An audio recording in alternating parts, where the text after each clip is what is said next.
அனைவருக்கும் வணக்கம். இன்னைக்கு அச்சு முறுக்கு எப்படி செய்யறதுன்னு பார்க்கலாம்.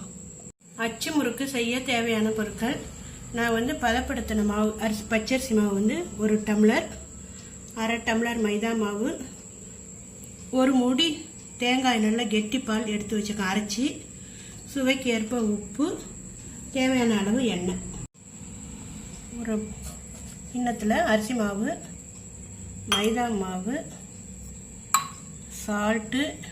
இதை இனிப்பில் செய்யலாம், ஜீனி போட்டு. நான் இனிப்பு செய்யாமல் சால்ட்டு போட்டு மட்டும்தான் செய்ய போகிறேன்.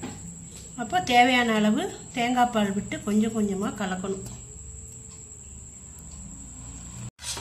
இந்த மாவு ரொம்ப கெட்டியாகவும் இல்லாமல் ரொம்ப தண்ணியாகவும் இல்லாமல் இது மாதிரி இருக்கணும். கேஸ் ஆன் பண்ணி இந்த வானலில் தேவையான அளவு எண்ணெய் ஊற்றிக்கிங்க. எண்ணெய் காயட்டும். இப்போ இந்த மோல்டு இருக்கு இல்லையா, அச்சு முறுக்கு மோல்டு இதில் சுட வைக்கணும். கொஞ்சம் சூடாகட்டும். சூடு ஆன பிறகு நம்ம மாவில் டிப் பண்ணி முறுக்கு செய்யணும்.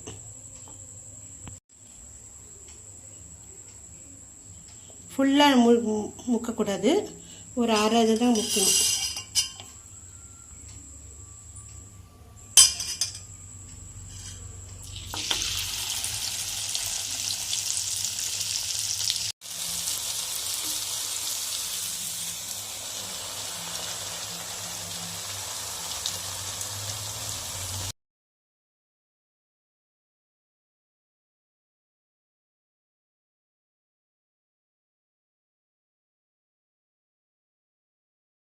இப்பொழுது சுவையான அச்சு முறுக்கு தயாராகிடுச்சு.